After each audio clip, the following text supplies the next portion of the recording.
El doctor dijo que la masa cerca de mi páncreas podría dejarme solo 3 días de vida.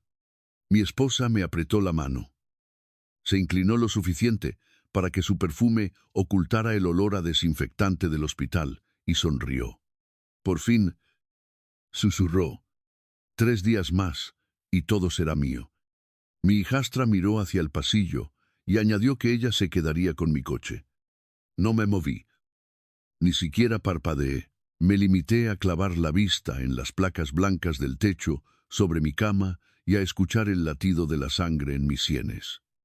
Eran las 4:17 de un martes por la tarde en el Hospital Universitario La Paz, en Madrid, fuera de mi habitación. Las ruedas de goma chirriaban contra el suelo pulido. El televisor de alguien sonaba demasiado alto al final del pasillo. Una enfermera se rió de algo cerca del control y por un segundo, el mundo entero sonó dolorosamente normal. Dentro de esa habitación, mi mundo acababa de partirse en dos. Unos minutos antes, el doctor Prieto se había parado a los pies de mi cama con una tableta apretada contra el pecho. El escáner muestra una masa cerca del páncreas. Había dicho, también hay una infección grave, por lo que necesitamos una biopsia y más pruebas antes de saber exactamente a qué nos enfrentamos. Mi esposa Valeria no preguntó si se podía tratar. Directamente preguntó si el doctor insinuaba que yo podría morir esa misma semana. El doctor Prieto hizo una pausa. Los médicos hacen esas pausas cuando están eligiendo qué verdad puedes soportar. Explicó que, si la masa era lo que temían, y la infección seguía extendiéndose, mi estado podría deteriorarse muy rápido. Valeria insistió, preguntando si sería en cuestión de 3 días. Él respondió que no podía darle una cifra exacta, pero 3 días fue lo que ella escuchó. 3 días era exactamente lo que ella quería. Después de que el doctor Prieto saliera, ella se sentó a mi lado y fingió preocupación durante unos 30 segundos. Alisó la manta sobre mi estómago y me tocó la frente. Luego miró mis ojos cerrados y decidió que la medicación para el dolor me había llevado a un lugar muy lejano. Fue entonces cuando lo susurró. El comentario de Claudia sobre mi coche vino justo después, y no era un coche cualquiera. Era un Corvette Stingray del año 1972, de color azul oscuro, con un motor reconstruido y asientos de cuero crema. Margarita y yo lo habíamos comprado en muy mal estado en el año 2006. Pasábamos los fines de semana restaurándolo en el garaje, discutiendo sobre muestras de pintura y comiendo bocadillos sobre cubos de plástico volcados. Margarita fue mi primera esposa, mi verdadera compañera. Había fallecido 11 años antes de llegar a esa habitación de hospital. Tras 37 años de matrimonio, yo todavía guardaba una fotografía de ella sentada al volante de ese Corvette, sonriendo como una adolescente con una mancha de grasa en la mejilla. Claudia sabía perfectamente lo que ese coche significaba para mí. Por lo visto, eso no importaba en absoluto. Valeria se levantó de la silla y dijo que debían dejarme descansar. Las dos salieron al pasillo, pero la puerta no se cerró del todo. Claudia insistió en que hablaba en serio sobre el Corvette y le dijo a su madre que ella podía quedarse con el chalet. Valeria le advirtió que la casa no era suya para regalarla. Pero Claudia respondió que pronto lo sería. Valeria bajó la voz. Aunque no lo suficiente, dijo que tendrían que hablar con un agente inmobiliario, pero no de inmediato para no dar una mala imagen. Claudia preguntó por los muebles, y su madre aseguró que la mayoría iría a la basura, especialmente ese horrible sofá de cuero.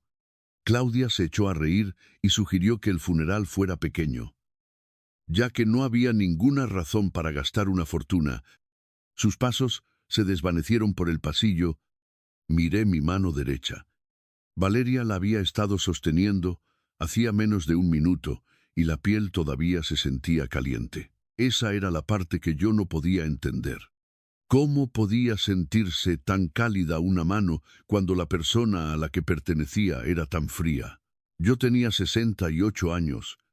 Había levantado mantenimientos y zonas verdes Mateo con una furgoneta Ford de segunda mano, un cortacésped prestado y 6.000 euros que apenas podía permitirme devolver para cuando di un paso atrás en las operaciones diarias. Manteníamos parques empresariales, complejos de apartamentos, edificios médicos y colegios por toda la Comunidad de Madrid. No era fabulosamente rico, pero me había ido muy bien. Era dueño de mi chalet en Pozuelo. Tenía inversiones y aún controlaba la mayor parte de la empresa. Valeria sabía todo eso antes de casarse conmigo. Nos conocimos en un evento benéfico 4 años después de la muerte de Margarita. Valeria era encantadora sin parecer que se esforzara. Recordaba los nombres de la gente, se reía de mis viejas anécdotas y me decía que admiraba a los hombres que construían algo con sus propias manos. Lo que no admití en aquel entonces era lo solo que me sentía. Solía sentarme en mi furgoneta al final del camino de entrada, porque no quería entrar en una casa silenciosa. Dejaba la televisión encendida durante la cena solo para escuchar otra voz humana. Algunas noches daba 2 vueltas por el barrio antes de volver a casa. Valeria no solo me ofreció compañía, me ofreció ruido, movimiento, otra taza de café junto a la mía por las mañanas. Vi las señales de advertencia. Por supuesto, la mayoría de la gente lo hace. Simplemente les cambiamos el nombre porque la verdad resulta muy incómoda. Ella me preguntó si había actualizado a mis beneficiarios. Sugirió que vendiera 2 propiedades de alquiler para que pudiéramos disfrutar de lo que habíamos ganado. Aunque ella no lo había ganado, le molestaban las pagas extra y las cestas de Navidad que yo daba a los empleados más antiguos. Claudia me llamaba papá siempre que necesitaba ayuda con el alquiler o con las deudas de sus tarjetas de crédito, y luego desaparecía durante semanas. Valeria a menudo preguntaba por cuánto podría venderse la empresa cuando yo ya no estuviera. Cuando me notaba incómodo, me tocaba el brazo y me decía que solo estaba pensando en nuestro futuro. Tumbado en esa cama de hospital, por fin comprendí a qué futuro se refería. Alrededor de las 7 de esa tarde, una figura familiar apareció en la puerta. Diego llevaba su vieja chaqueta marrón de trabajo y unas botas manchadas de barro. Sostenía un vaso de papel de la cafetería de la esquina en una mano y su gastada gorra en la otra. Me dijo que tenía un aspecto terrible. Casi me eché a reír y le respondí que siempre sabía qué decir, y que por eso lo mantenía a mi lado. Diego había trabajado codo con codo conmigo durante casi 30 años. Llamarlo mi jardinero nunca me pareció correcto. Aunque técnicamente todavía mantenía mi jardín, había supervisado cuadrillas, formado a trabajadores jóvenes, reparado equipos, y una vez durmió en una silla fuera de la habitación del hospital de Margarita, porque pensó que yo no debía estar solo. El verano después de que ella muriera, cortó mi césped todos los jueves y nunca me pasó una factura. Me miró a la cara, dejó el café sobre la mesa y me preguntó qué había pasado. Le pedí que cerrara la puerta y así lo hizo. Le conté lo que había dicho el médico y luego le conté lo que habían dicho Valeria y Claudia. Diego se sentó en la silla junto a mi cama, girando su gorra lentamente entre las manos. Cuando terminé, se quedó callado durante un largo rato. Finalmente dijo que ella pensaba que yo ya estaba muerto. A lo que respondí que tal vez llevaba muerto un tiempo y no lo sabía. Miró hacia el pasillo y me preguntó qué había dicho exactamente el médico. No lo que ella había escuchado, sino las palabras exactas. Repetí las palabras con el mayor cuidado posible. Una masa sospechosa, una infección grave, necesidad de una biopsia, ningún diagnóstico confirmado. Diego se inclinó hacia adelante y me contó que su hermano había tenido pancreatitis 6 años atrás. El primer escáner los asustó a todos de muerte. Pensaron que era cáncer, hasta que la especialista lo revisó. Me preguntó si yo creía que eso era lo que tenía. Le respondí que creía que uno no rinde su vida antes de que terminen las pruebas. Valeria ya le había dicho a la enfermera que quería hablar sobre cuidados paliativos. Había llamado a cualquier procedimiento adicional un sufrimiento innecesario. La mandíbula de Diego se tensó cuando se lo conté, y me recordó que esa decisión me pertenecía a mí. Por primera vez, desde que el doctor Prieto había entrado en mi habitación, sentí algo más que dolor. No era esperanza exactamente, sino más bien como una pequeña puerta abriéndose en una habitación que yo creía sin salida. Me incliné. Agarré la muñeca de Diego y le pedí que me ayudara, prometiéndole que nunca más tendría que trabajar. Me miró ofendido y respondió que me ayudaría porque era mi amigo, y que ya discutiríamos sobre dinero cuando yo estuviera vivo. Entonces sacó su teléfono. Dijo que conocía a la especialista que había tratado a su hermano y que ahora estaba en el hospital La Fe de Valencia. Se levantó y caminó hacia la ventana para tener mejor cobertura. Mientras hacía la llamada, miré el reloj. 3 días. Unas horas antes había creído que eso era todo el tiempo que me quedaba.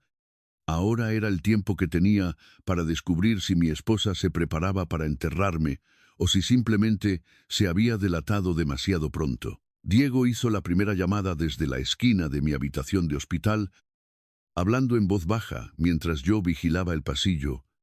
Valeria podía volver en cualquier momento. Esa era la parte extraña de todo el asunto. Ya no le tenía miedo a la masa en mi páncreas. Tenía miedo de que mi esposa entrara y se diera cuenta de que yo había dejado de comportarme como un hombre moribundo. Diego terminó la llamada y volvió a la cama. Dijo que la doctora Soler podía revisar los escáneres esa misma noche, pero que necesitaría el archivo completo de imágenes, los análisis de sangre y las notas del médico. Le pregunté cómo íbamos a conseguir todo eso sin que Valeria se enterara. Me lanzó una mirada y me recordó que yo seguía siendo el paciente. Fue una respuesta tan sencilla que casi me sentía avergonzado. Durante 4 años, Valeria me había entrenado lentamente para actuar como si cada decisión tuviera que pasar primero por ella. Lo que comíamos, a dónde viajábamos, qué cheques firmaba, qué amigos eran demasiado agotadores. En algún momento del camino, yo había confundido el evitar discusiones con mantener la paz.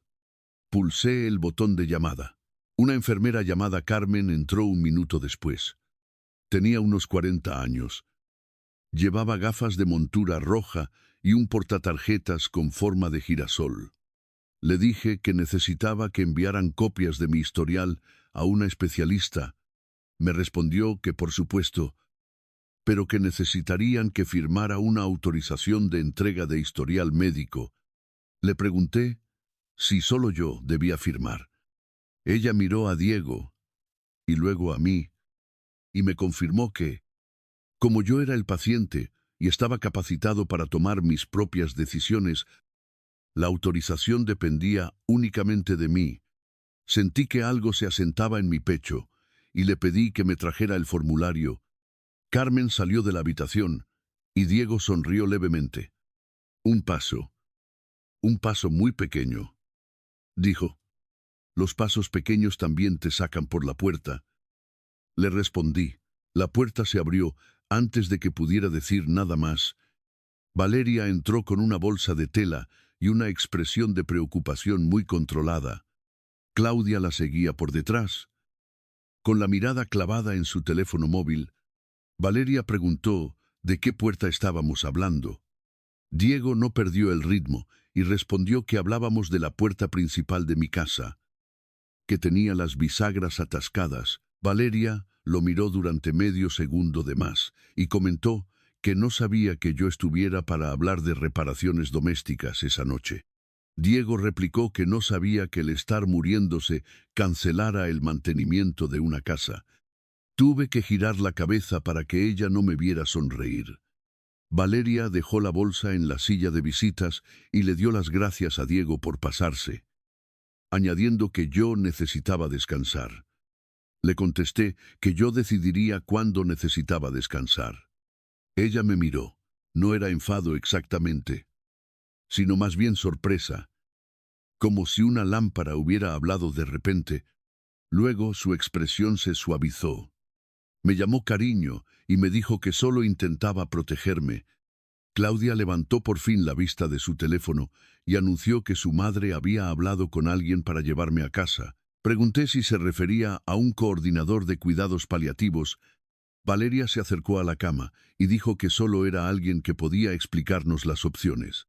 Me recordó lo que había dicho el médico y aseguró que no queríamos que mis últimos días estuvieran llenos de agujas y procedimientos. Pronunció mis últimos días con tanta suavidad, como si envolver las palabras en algodón las hiciera más amables. Le recordé que aún no me habían hecho la biopsia. Su boca se tensó. Afirmó que el médico había sido muy claro. La corregí diciendo que el médico había parecido preocupado, lo cual era diferente. Durante un momento, ninguno de los tres habló.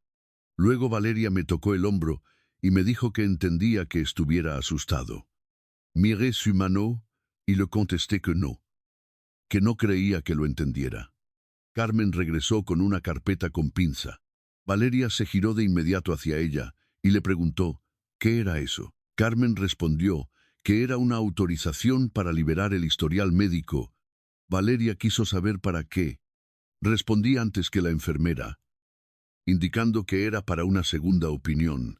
La cara de Valeria cambió tan rápido que me lo habría perdido si no hubiera estado atento. La preocupación desapareció y algo mucho más duro asomó por debajo. Luego la máscara volvió a su sitio. Me preguntó si de verdad quería hacerme pasar por todo eso. Le dije que quería que otro médico mirara los escáneres. Argumentó que Valencia estaba a casi 2 horas en tren de alta velocidad. Le expliqué que podían revisarlos electrónicamente. Claudia bajó el teléfono y preguntó por qué íbamos a hacer eso si ya sabían lo que era. Diego se puso en pie y contestó que no lo sabían. Valeria se giró bruscamente y le advirtió que aquello era un asunto de familia. Diego se puso su gorra y declaró que él era mi familia. Eso dejó la habitación en un silencio absoluto. Las mejillas de Valeria se enrojecieron. Claudia puso los ojos en blanco. Carmen miró al suelo, fingiendo examinar el papeleo. Firmé la autorización. Mi mano temblaba, en parte por la debilidad y en parte por saber que la primera elección real que había tomado en meses la había hecho en contra de mi esposa. Diego se marchó poco después, no sin antes ponerme la mano brevemente en el hombro y prometerme que llamaría en cuanto supiera algo. Valeria lo vio irse. Luego acercó la silla de visitas a mi cama y bajó la voz. Me dijo que debía tener cuidado con en quién confiaba en esos momentos. Casi me eché a reír por el descaro. Le pregunté por qué. Me respondió que la gente se comporta de forma diferente cuando creen que hay dinero de por medio. Le dije que ya me había dado cuenta de eso. Entrecerró los ojos y me preguntó qué se suponía que significaba eso. Le contesté que nada, que estaba cansado. Y cerré los ojos. Ella se quedó sentada allí otros 10 minutos. Podía sentir cómo me observaba, esperando a ver si me explicaba.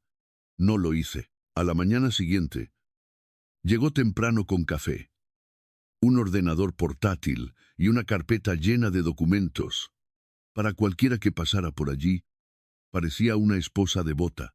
Colocó mi bandeja del desayuno. Habló con dulzura a las enfermeras.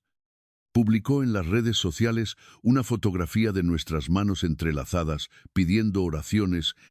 Luego abrió la carpeta.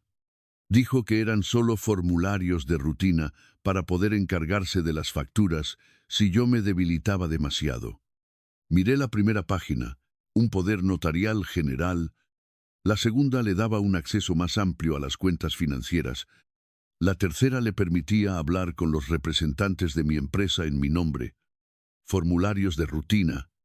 Dejé que los papeles descansaran sobre mi manta y le dije que pediría a Elena que los revisara. La sonrisa de Valeria se mantuvo en su sitio, pero los músculos de su rostro se tensaron. Me recordó que Elena era mi abogada corporativa, pero le contesté que llevaba gestionando mis asuntos durante 20 años. Valeria insistió en que no necesitaba arrastrar a personas de fuera a todo esto. Le respondí que Elena no era de fuera. Claudia estaba tumbada a lo largo del sofá junto a la ventana. Desplazándose por los anuncios inmobiliarios en su teléfono, habló sin levantar la vista.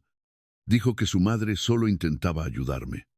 Le contesté que entonces no le importaría que Elena leyera los documentos. Valeria recogió la carpeta y me soltó que yo no estaba pensando con claridad. Esa frase me asustó más de lo que quería admitir. No porque fuera cierta, sino porque me di cuenta de lo útil que podría resultarle si la repetía con la suficiente frecuencia. Cuando Valeria bajó a la cafetería a almorzar, le pedí a Carmen que se pusiera en contacto con el trabajador social del hospital y dejara por escrito que yo quería el control de mis propias decisiones médicas. Luego llamé a Elena desde el cuarto de baño con el grifo abierto para que Claudia no me oyera desde la otra habitación. Elena contestó al segundo tono. Me dijo que necesitaba que la escuchara con atención. Su voz cambió cuando le hablé del diagnóstico y luego se afiló cuando le describí los papeles de Valeria. Me ordenó que no firmara nada. Le aseguré que no pensaba hacerlo. Ella me indicó que necesitaba que mis médicos documentaran que yo estaba alerta, orientado y capacitado para tomar decisiones. También me dijo que revisaría todas las autorizaciones existentes que Valeria tuviera. Le pregunté si podía venir al hospital. Me contestó que salía para allá en ese mismo momento. Hizo una pausa y me preguntó si estaba a salvo. Miré la puerta cerrada con pestillo del baño y le respondí que no estaba seguro. Esa misma tarde, la doctora Soler llamó desde Valencia. Había revisado las imágenes. Confirmó que definitivamente había una zona anormal cerca del páncreas, pero que no estaba de acuerdo en que las imágenes por sí solas justificaran un diagnóstico terminal. Dijo que podía tratarse de un pseudoquiste infectado relacionado con una pancreatitis. Le pregunté si eso significaba que podría no tener cáncer. Me respondió que podría no tenerlo, pero que la infección era grave y necesitaban los resultados de los tejidos. Recomendó encarecidamente drenaje, biopsia y antibióticos continuados. Apreté el teléfono con fuerza. Valeria quería que me fuera a casa sin nada de eso. Pregunté cuándo se haría. Me contestó que ese mismo día. Si mi equipo del hospital estaba de acuerdo, el procedimiento se llevó a cabo esa misma noche. Valeria estaba furiosa. Aunque lo disfrazó de miedo, se paró junto a la cama antes de que me llevaran y me dijo que me estaba haciendo sufrir para nada. Le contesté que necesitaba saberlo. Ella preguntó qué pasaba si la respuesta no cambiaba nada. Le respondí que, al menos, sería mi respuesta. 2 días después, el doctor Prieto entró en mi habitación con Carmen y cerró la puerta. Valeria se había ido a casa a ducharse y Claudia estaba en la planta baja comprando un café. El doctor Prieto se sentó. Me comunicó que la biopsia no había encontrado células cancerosas. Me quedé mirándolo. Continuó explicando que se trataba de un pseudoquiste pancreático infectado, una inflamación severa, peligrosa. Sí, pero tratable con drenaje, antibióticos y cuidados de seguimiento. Escuché las palabras, pero mi mente no podía asimilarlas todas a la vez. Le pregunté si no me estaba muriendo. Me aseguró que no de eso. Dijo que tenía una recuperación por delante, pero que no que mi estado no era terminal. Me cubrí la cara con ambas manos.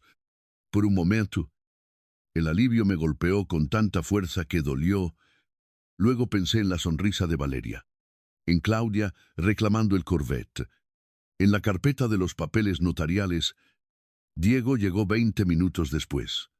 Le di la noticia y me dio un abrazo cauteloso. Dijo que entonces debíamos decírselo. Dios sabe que yo quería hacerlo. Quería ver la cara de Valeria cuando lo escuchara. Pero Elena, que estaba de pie cerca de la ventana con su maletín, negó con la cabeza. Advirtió que, si la enfrentaba ahora, ella diría que estaba de luto y negaría lo que había dicho. Y lo que era más importante, aún no sabíamos qué había intentado poner en marcha ya. Miré de ella a Diego. Dijo que no quería pasar mi segunda oportunidad jugando a juegos. Elena respondió que aquello no era un juego, que era protección. Me quedé pensando en eso. Luego le pedí al doctor Prieto que le dijera a Valeria únicamente que mi estado se había estabilizado y que aún se estaban revisando resultados adicionales después de que todos se fueron. Diego permaneció junto a la cama y me preguntó, ¿qué hacíamos ahora? Miré hacia el pasillo por donde mi esposa pronto regresaría a interpretar otra escena de amorosa preocupación. Le dije que las dejara planear el funeral. Las cejas de Diego se elevaron. Me preguntó por qué. Le contesté que porque quería escuchar lo que decían cuando pensaban que yo nunca podría responderles. Me dieron el alta del hospital 4 días después. No porque estuviera totalmente recuperado, sino porque la infección estaba bajo control.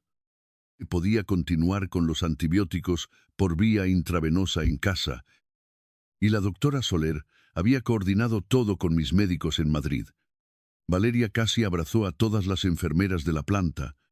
Decía que no tenían idea de lo que aquello significaba, secándose lágrimas invisibles con un pañuelo de papel. Sonaba como una mujer agradecida de tener a su marido de vuelta en casa.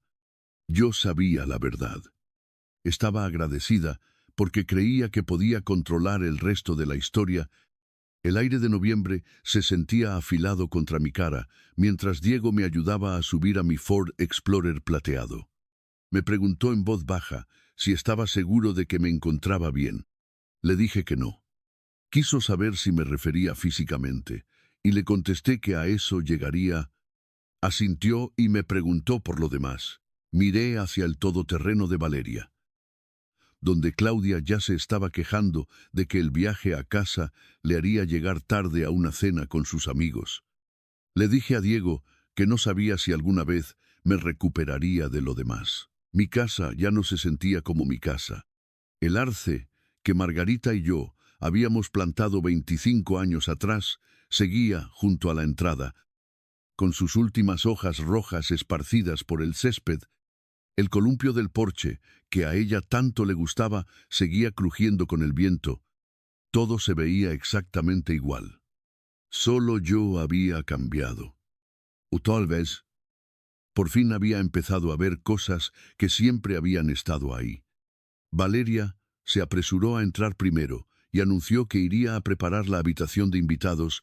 Fruncí el ceño y pregunté por qué la de invitados. Me respondió que estaría más cómodo en la planta baja mientras me recuperaba, ya que el dormitorio principal estaba arriba. Le pregunté si entonces ella dormiría arriba. Dudó y me dijo que yo necesitaba dormir sin interrupciones. Ya había reorganizado mi vida antes incluso de que yo cruzara mi propia puerta principal. Le dije que dormiría en mi habitación. Forzó otra sonrisa y contestó que lo que me hiciera feliz. No valía la pena discutir, todavía no. La enfermera de atención domiciliaria llegó esa misma tarde. Se llamaba Daniela. Revisó mi vía intravenosa. Repasó mis medicamentos. Me tomó la temperatura y me recordó que la recuperación llevaría varias semanas. Me advirtió que me sentiría débil. Le contesté que eso no era nada nuevo. Se rió y dijo que le gustaban los pacientes con sentido del humor. Después de que Daniela se fuera, Valeria me observó tragarme las pastillas de la noche. Me sugirió que probablemente debería descansar. Le contesté que llevaba 4 días descansando. Insistió en que necesitaba ahorrar fuerzas. Le pregunté para qué. No respondió. En su lugar, me arropó las piernas con la manta, como si yo tuviera 98 años, en lugar de 68. Cualquiera que la viera habría pensado que me había casado con una santa. A la mañana siguiente, me desperté antes del amanecer. Las viejas costumbres tardan en morir.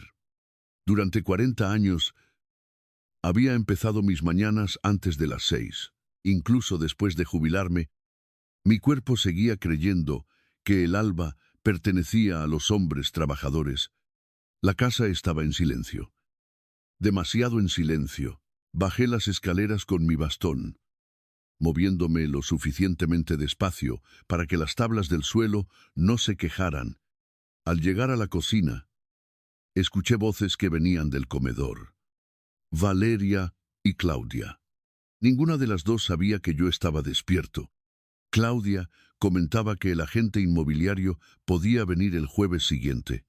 Valeria bajó la voz y dijo que todavía no, porque la gente hablaría y que necesitaban que todo el mundo sintiera lástima por ellas primero. Me quedé helado. Valeria continuó explicando que el mercado seguía estando bien, que pintarían el salón, cambiarían los muebles viejos, prepararían la casa adecuadamente y sacarían mucho más dinero. Luego Claudia preguntó por el Corvette y dijo que debía venderlo, porque ya tenía a alguien interesado. Cerré los ojos. Margarita me había ayudado a reconstruir ese Corvette tornillo a tornillo. Había insistido en los asientos color crema porque decía que se veían más alegres. Después de que ella muriera, no pude ni siquiera arrancar el motor durante casi 2 años. Ahora Claudia estaba negociando una venta. Antes de que yo me hubiera ido supuestamente, regresé en silencio al piso de arriba antes de que me vieran. Por primera vez en mi vida, mi propia escalera se sentía como territorio enemigo. Esa tarde, Diego llegó con un rastrillo al hombro. Oficialmente, estaba allí para recoger las hojas. Extraoficialmente, venía a ver cómo estaba. Valeria lo saludó con una sonrisa excesivamente dulce, diciéndole que realmente no necesitaban trabajos de jardinería en ese momento. Él miró a su alrededor y le contestó que las hojas no suelen esperar a los funerales. Casi me echó a reír. Ella forzó otra sonrisa y le dio las gracias. Diego pasó 1 hora fuera. Luego llamó a la puerta de mi dormitorio y preguntó si me importaba que revisara el drenaje del patio trasero. Valeria respondió, antes de que yo pudiera, y le dijo que adelante. No tenía ni idea de que habíamos usado esa excusa docenas de veces a lo largo de los años, siempre que necesitábamos hablar en privado. 5 minutos después, salí lentamente a la terraza de atrás. Diego fingía examinar una tubería de desagüe. Sin levantar la vista, me dijo en voz baja que Elena había estado muy ocupada. Le pregunté cómo de ocupada. Me contestó que había encontrado 3 peticiones que Valeria había hecho. Apreté el mango de mi bastón y pregunté qué tipo de peticiones. Me explicó que había llamado a mi banco preguntando por el acceso a las cuentas cuando fallece un cónyuge. Eso no me sorprendió. Luego me dijo que se había puesto en contacto con la aseguradora de la empresa para preguntar quién quedaría autorizado si a mí me pasaba algo. Esa me dolió. Y finalmente, que le había pedido a mi gestor copias de los informes de valoración de la empresa. Me quedé mirando al otro lado del jardín.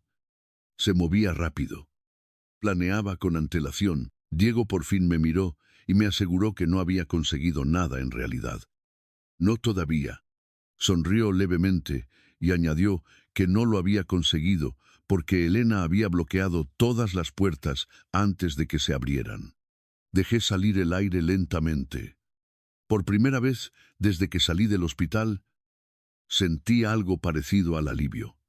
Esa misma noche, Elena vino a casa con una bolsa de la compra. Para que pareciera una visita social, Valeria la recibió educadamente, comentando que yo había estado deseando tener compañía. Elena le respondió que ella había estado deseando probar un buen guiso casero. Fue la mentira más natural que había escuchado en toda la semana. Después de cenar, Valeria subió a ducharse. Elena extendió varias carpetas sobre el escritorio de mi despacho. Me dijo en voz baja cuál era nuestra situación. Empezó confirmando que yo era mentalmente competente y que todos los médicos lo habían documentado. Asentí. Luego me explicó que había revocado cualquier poder notarial financiero que ella me hubiera estado animando a firmar. Pregunté por los antiguos y me recordó que en realidad nunca le había otorgado poderes generales. Reconocí que había tenido suerte. Pero ella sonrió y me corrigió, diciendo que no era suerte, que yo siempre había sido cauteloso, incluso cuando olvidaba por qué. Entonces abrió otra carpeta. Me recomendó transferir la empresa a un fondo fiduciario irrevocable antes de que mi divorcio se volviera inevitable. La palabra me golpeó más fuerte de lo que esperaba. Divorcio. Hasta ese momento, no me lo había admitido realmente a mí mismo. Elena se dio cuenta y me dijo que no tenía que decidirlo esa noche. Le respondí que creía que ya lo había hecho. Y así, durante la semana siguiente, mi rutina se instaló en un ritmo incómodo. Enfermera por la mañana, medicación, ejercicios de fisioterapia, visitas, y luego fingir que dormía la siesta mientras Valeria deambulaba por la casa haciendo llamadas telefónicas. Aprendí más durante esas falsas siestas que en 4 años de matrimonio. No era abiertamente malvada. Era práctica, clínica, distante. Hablaba de mi muerte de la misma manera que la gente discute el cambio de un tejado. Necesario, inconveniente, manejable. Eso, de alguna manera, lo hacía aún peor. Una tarde, Claudia invitó a 2 amigos. Se quedaron en el garaje mirando el Corvette. Uno de los chicos silbó y comentó que su padrastro realmente cuidaba bien ese coche. Claudia respondió que yo lo veneraba. El chico le dijo que qué suerte tenía. A lo que ella se encogió de hombros y dijo que probablemente lo vendería para pagarse por fin ese viaje a Europa. El chico preguntó si ella creía que eso era lo que yo querría. Claudia se echó a reír y le aseguró que a mí me daría igual. Esas palabras resonaron en mi cabeza mucho después de que se fueran. A él le dará igual. Tal vez tenía razón. A los muertos les da igual. Pero yo no estaba muerto. Todavía no. Unos días más tarde, Diego regresó trayendo una pequeña planta de romero. La colocó junto a los escalones de atrás. Valeria apenas se dio cuenta. Yo sí. El romero era nuestra vieja señal. Los primeros documentos legales estaban completos. Un paso más cerca. Mientras cargaba sus herramientas de vuelta en la furgoneta, miró hacia la ventana de la cocina donde Valeria estaba hablando por teléfono. Luego se tocó ligeramente la visera de la gorra. No fue una sonrisa, ni una celebración. Solo lo justo para decirme que estábamos casi listos. Esa noche, mientras la lluvia golpeaba suavemente contra las ventanas del dormitorio, Valeria se metió en la cama a mi lado por primera vez desde que yo había vuelto a casa. Se giró hacia mí y apoyó la cabeza ligeramente en mi hombro. Susurró que había estado pensando. Le pregunté sobre qué. Sugirió que deberíamos invitar a todo el mundo a casa el domingo. Le pregunté, ¿para qué? Respondió que para que mis amigos pudieran verme por si acaso. Me quedé mirando a la oscuridad. Por si acaso, quería testigos. Un último recuerdo. Tal vez incluso compasión antes del funeral. Tragué saliva lentamente y le dije que sonaba como una idea maravillosa. Me dio un beso en la mejilla y me dijo que sabía que lo entendería. Cuando su respiración por fin se acompasó con el sueño. Me quedé despierto escuchando el viejo reloj de pie, del piso de abajo, dar la medianoche. Una campanada lenta tras otra, que ya no contaba hacia atrás para mi muerte, sino para el día en que la verdad, por fin, cruzaría la puerta de mi casa, para el domingo por la mañana. Todo casi se viene abajo. Elena llegó a las 8 en punto, con un maletín de cuero y 2 vasos de café de cartón. Entró por la puerta lateral, para que Valeria no la viera desde la ventana del piso de arriba. Diego ya estaba en la cocina fingiendo arreglar la bisagra suelta de un armario. Elena sacó el último documento de la empresa y dijo que necesitaba la firma ante notario y que el banco aún no había confirmado la nueva autorización de firmas. Pregunté cuánto tardaría. Respondió que podía ser 1 hora o podía ser el lunes. Le dije que el lunes era demasiado tarde. Diego miró hacia el techo. Valeria estaba arriba, vistiéndose para lo que seguía llamando mi reunión de despedida. Elena bajó la voz y me sugirió que podíamos posponerlo, ya que aún me estaba recuperando y mi presión arterial había estado alta el día anterior. Le dije que lo sabía. Me advirtió que, una vez que hiciera aquello, no podría devolver el matrimonio a donde estaba. Bajé la vista hacia los papeles. Esa era la frase que había estado evitando, no porque quisiera que Valeria volviera. No lo quería.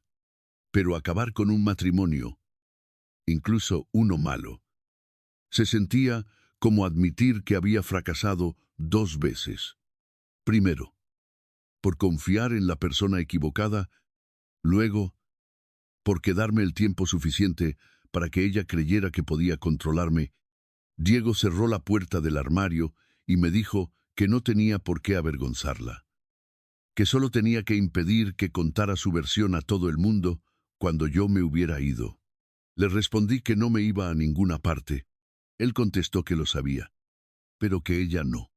Ese era precisamente el punto. A las 9:30, una notaria a domicilio llamada Carolina entró en el camino de entrada en un Honda Accord gris. Elena la presentó como una antigua clienta que venía a dejar unos papeles. Firmamos todo en mi despacho, mientras Valeria supervisaba los arreglos florales en el salón. Me temblaba tanto la mano que Carolina hizo una pausa y me preguntó si necesitaba un momento. Le dije que estaba bien. Me estudió con la mirada y me pidió que le explicara con mis propias palabras qué estaba firmando. Le expliqué el plan de participación de los empleados. El 12% de participación para Diego, el fondo fiduciario y la eliminación de Valeria de cualquier autoridad en la empresa. Carolina asintió y dijo que eso era todo lo que necesitaba. A las 10, los documentos estaban firmados. A las 10:15, el teléfono de Elena vibró. Leyó el mensaje y me miró. El banco había confirmado. Diego dejó escapar un suspiro. Por primera vez en toda la mañana. Yo también lo hice. Luego llegó Daniela, la enfermera, y me tomó la tensión. Me dijo que 168 sobre 94 no era un buen número. Le contesté que iba a tener visitas. Ella replicó que lo que iba a tener era estrés. También era verdad. Me miró fijamente y me aconsejó que, fuera lo que fuera, lo que estuviera planeando, fuera breve. Casi le pregunto cómo lo sabía. Tal vez las personas mayores no somos tan buenas ocultando cosas como creemos. A mediodía, los coches ocupaban ambos lados de la calle. Valeria había tirado la casa por la ventana. Lirios blancos cubrían la mesa del comedor. Fotos, enmarcadas de nuestra boda, estaban colocadas junto a bandejas de sándwiches y empanadas que habían traído los vecinos. Una proyección de diapositivas se reproducía en silencio en el televisor, mostrando 4 años de vacaciones, cenas de Navidad y fotografías sonrientes de Valeria y mías. Margarita no aparecía por ninguna parte. Tampoco los PFEC, los primeros días de la empresa. 40 años de mi vida habían sido editados para mostrar solo los años que Valeria había ocupado. El padre Tomás llegó con varios feligreses. Paco y doña Rosa vinieron desde 2 casas más abajo. Carlos trajo a 6 empleados veteranos, incluidos hombres que habían trabajado conmigo desde los años 90.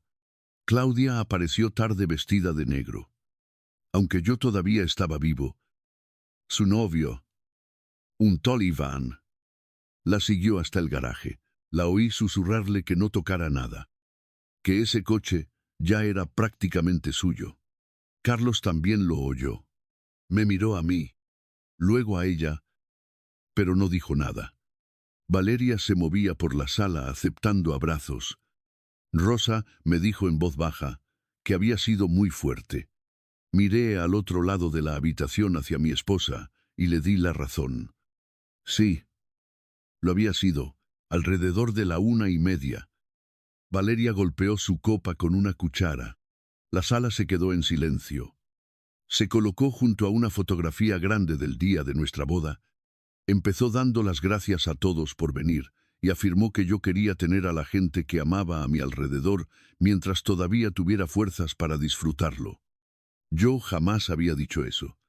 Se llevó una mano al pecho y continuó diciendo que esos últimos días le habían enseñado lo frágil que es la vida. Que yo le había dado un hogar, una familia y un futuro. Y que siempre le había dicho que quería que ella permaneciera allí, rodeada de la vida que habíamos construido juntos. Elena estaba de pie cerca de la pared del fondo, inexpresiva. Valeria prosiguió, afirmando que yo también confiaba en Claudia para que ayudara a proteger mi legado. Claudia bajó la mirada como una hija afligida. Eso casi me hace reír. Luego Valeria sentenció que sabía que yo querría que la empresa permaneciera en la familia. Carlos levantó la cabeza. Ahí estaba. No era una postura de dolor. Estaba construyendo una historia delante de testigos. Me empujé para levantarme de la silla. Diego hizo el amago de acercarse, pero negué con la cabeza. Quería ponerme en pie por mí mismo. La sala enmudeció cuando di un paso adelante con mi bastón. Valeria sonrió y me dijo con dulzura que no tenía por qué hacerlo. Le contesté que sí tenía que hacerlo. Me dirigí a la sala. Les di las gracias por venir y expliqué que Valeria les había pedido a todos que vinieran a despedirse. Varias personas bajaron la mirada. Les dije que, antes de que nadie hiciera eso, necesitaba que escucharan lo que yo había escuchado. La sonrisa de Valeria se esfumó. Diego cogió el pequeño altavoz de la estantería y le dio al play. La voz de mi esposa llenó la habitación. Por fin, 3 días más y todo será mío. Nadie se movió. Luego sonó la voz de Claudia. Yo me quedo con su coche. Siguió una tercera grabación en la que Valeria y Claudia discutían sobre el agente inmobiliario, los muebles y lo poco que pensaban gastarse en mi funeral. El último corte era Valeria diciendo que necesitaban que se firmaran los papeles antes de que yo empezara a hacer preguntas. Diego detuvo la grabación. El silencio se aplastó contra las paredes. Valeria fue la primera en recuperarse. Dijo que aquello era asqueroso, que había grabado conversaciones privadas. Le respondí que había grabado conversaciones de las que yo formaba parte y que Diego había guardado cosas que se habían dicho delante de él. Valeria me acusó de haber estado drogado y confuso. Elena dio un paso al frente y aclaró que yo había sido examinado por 2 médicos y que ambos habían confirmado que yo era plenamente competente. Valeria señaló a Diego y lo acusó de haberme convencido para hacer aquello porque quería mi dinero. Carlos habló desde cerca de la chimenea y le preguntó, ¿por qué? Entonces, le había pedido a él la valoración de la empresa. El miércoles anterior, todas las caras se volvieron hacia ella. Valeria abrió la boca, pero no salió ningún sonido. El padre Tomás entrelazó las manos y dijo en voz baja que nos había invitado allí para honrarme. así que la instó a que me dejara terminar. Claudia se abrió paso entre la gente y me gritó que le había prometido el Corvette, que había dicho que algún día sería suyo. Le recordé que le había dicho que algún día tal vez trabajaríamos juntos en él. Me gritó que era lo mismo. Le contesté que no lo era. Su rostro se descompuso y me soltó que yo ni siquiera era su verdadero padre. La habitación volvió a quedarse inmóvil. Esa frase debería haberme enfadado. En cambio, me hizo sentir cansado. Le di la razón. Le dije que no lo era, pero que me había esforzado mucho por serlo. Claudia apartó la mirada. Valeria se acercó a mí y me acusó de estar castigándolas porque habían tenido miedo. Le dije que no tenían miedo. Ella insistió en que yo no tenía ni idea de por lo que ella había pasado. Le contesté que había escuchado por lo que había pasado elecciones de muebles, un agente inmobiliario, un funeral barato. Bajó la voz y me advirtió de que la gente pensaría que yo era cruel. Miré alrededor de la habitación y le dije que podían decidir por sí mismos. Sus ojos se llenaron de lágrimas. Pero yo la había visto producirlas demasiadas veces. Me dijo que todo este espectáculo, mientras yo me estaba muriendo, apreté el bastón y me enderecé todo lo que mi cuerpo me permitió. Le dije que tenía razón en una cosa. Ella esperó. Le confirmé que no iba a haber ningún funeral. Expliqué lo de la biopsia, el pseudoquiste infectado, el tratamiento y el hecho de que estaba débil pero que mi estado no era terminal. El rostro de Valeria se quedó sin color. Claudia se me quedó mirando y preguntó incrédula que si no me estaba muriendo. No. No fue alivio lo que cruzó su rostro, fue pánico. Valeria miró hacia Elena y luego otra vez hacia mí. Me preguntó qué había hecho con todo. Le sostuve la mirada y le contesté que nada para lo que ella no me hubiera dado motivos. Valeria no me respondió de inmediato. Se quedó en medio del salón con todo el mundo mirándola. Con una mano apoyada en el respaldo de una silla del comedor, como si el suelo se hubiera movido bajo sus pies. Tal vez lo había hecho. Por primera vez desde que la conocía, no tenía preparada ninguna expresión, ni sonrisa suave, ni lágrimas cuidadosas, ni mano amable en mi brazo. Solo miedo. Me volvió a preguntar qué había hecho. Miré a Elena. Ella asintió una vez.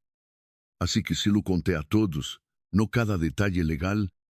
Nadie había ido a mi casa un domingo por la tarde para escuchar una conferencia sobre fondos fiduciarios y acuerdos de propiedad. Dije que la empresa no pasaría a manos de Valeria, que la mayor parte se estaba vendiendo a los directivos y empleados que habían ayudado a construirla, y que Diego iba a recibir la parte de propiedad que se había ganado hacía años.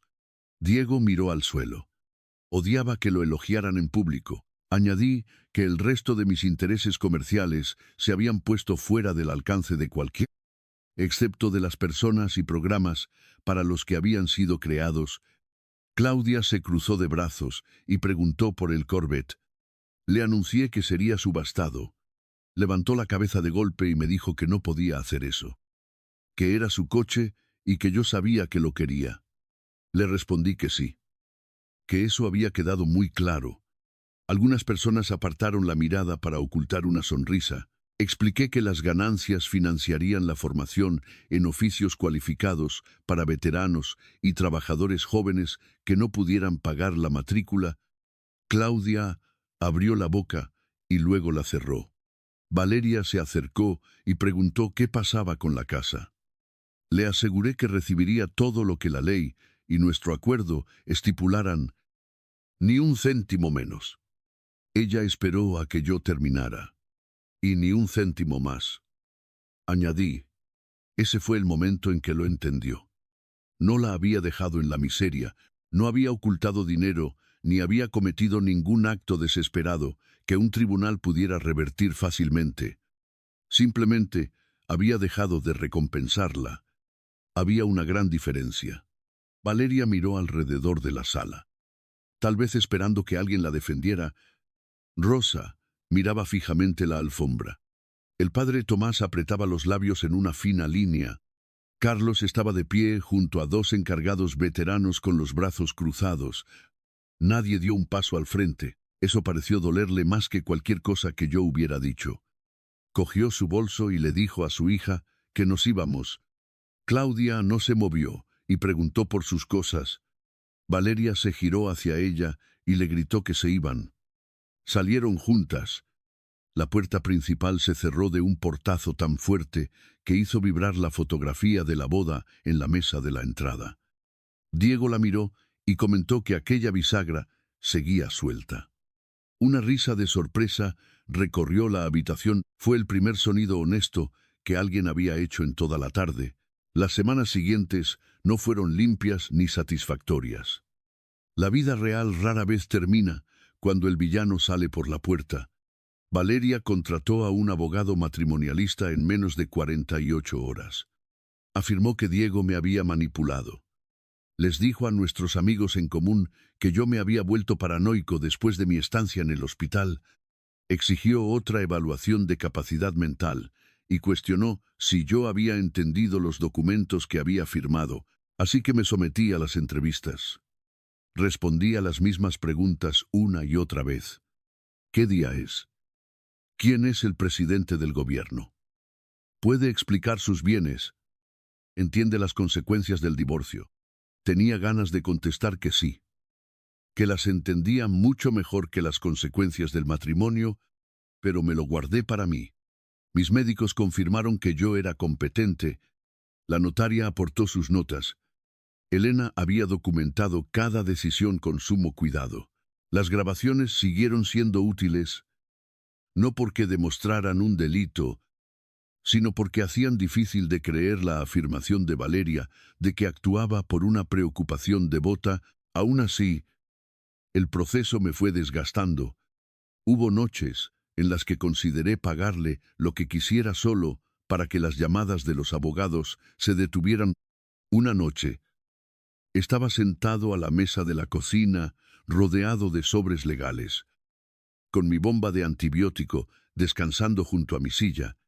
Le dije a Elena por teléfono que podría darle más dinero para comprarme algo de paz. Me contestó rotundamente que no, que lo que estaría comprando sería silencio, y que la paz era algo muy diferente. Miré por la ventana hacia las ramas desnudas del arce. Le pregunté qué pasaba si solo estaba siendo terco. Me respondió que tenía derecho a proteger lo que yo había construido. Sonaba sencillo. No lo era. A los hombres de mi edad, a menudo se nos enseña que proveer significa no cerrar nunca la puerta. Incluso cuando alguien sigue llevándose pedazos de tu vida a través de ella, el divorcio tardó 5 meses en cerrarse. Valeria recibió la parte de los bienes gananciales que legalmente le correspondía, un pago establecido por nuestro acuerdo de separación de bienes y el tiempo suficiente para sacar sus pertenencias de la casa. A cambio, renunció a todas las reclamaciones contra la empresa, el plan de empleados y el fondo fiduciario. En la reunión final, se sentó frente a mí en una sala de conferencias del centro de Madrid. Parecía cansada. Yo también. Antes de firmar, me preguntó si alguna vez la había amado. Pensé en nuestras primeras cenas, en las mañanas en que me preparaba el café, en los años en que había intentado creer que estábamos construyendo algo juntos. Le contesté que había amado a la persona que yo creía que era. Ella bajó la mirada. Luego firmamos. Claudia se puso en contacto conmigo 2 meses después. En su mensaje decía que Valeria la había presionado y que todo se les había ido de las manos. No había ninguna disculpa, solo una explicación. Le contesté una sola vez. Le dije que la había querido como a una hija. También le recordé que tenía 29 años y que era responsable de sus propias palabras. Le dejé claro que mi puerta no estaba cerrada permanentemente. pero que no habría coche, ni cheques, ni recompensas por fingir que teníamos una relación. Nunca respondió. Tal vez algún día lo haga. Tal vez no. Diego se jubiló oficialmente del trabajo físico de campo esa primavera. Aunque la jubilación no le sentaba bien, 3 semanas después, estaba de vuelta en la empresa, dando formación a los nuevos contratados sobre seguridad de los equipos y sistemas de riego. En la primera reunión de empleados bajo el nuevo plan de propiedad, Carlos anunció el premio al servicio Diego Álvarez. Diego se inclinó hacia mí y me susurró que aquello era muy embarazoso. Le dije que por eso lo había aprobado. Me llamó mal amigo. Le contesté que me habían llamado cosas peores. El Corvette se vendió en una subasta benéfica por más dinero del que yo esperaba. El dinero ayudó a poner en marcha una asociación de formación para veteranos y jóvenes que se iniciaban en los oficios de jardinería, mecánica y construcción. La beca llevaba el nombre de Margarita. Eso sí me importaba. Para mayo, el médico me confirmó que la infección había desaparecido. Aún me cansaba con facilidad. Me dolía la rodilla derecha cuando llovía y algunas mañanas me temblaban tanto las manos que tenía que soltar la taza de café. No me había vuelto más joven por haber sobrevivido, me había vuelto más precavido. Volví a poner las fotografías de Margarita en el salón, contraté ayuda para la casa. Pero mantuve el control de mis propias cuentas. Una vez al mes, daba una clase sobre nociones básicas para pequeñas empresas en el centro de formación. Una tarde, Diego y yo observábamos a un grupo de aprendices plantar arces jóvenes a lo largo de la valla. Me dio un codazo y me dijo que esos 3 días se habían convertido en un año bastante ajetreado. Miré los árboles, delgados pero erguidos, bajo el viento primaveral, y así había sido. Envejecer no significa aceptar faltas de respeto por miedo a quedarse solo. A veces, el límite más difícil de establecer es el que salva lo que queda de tu vida.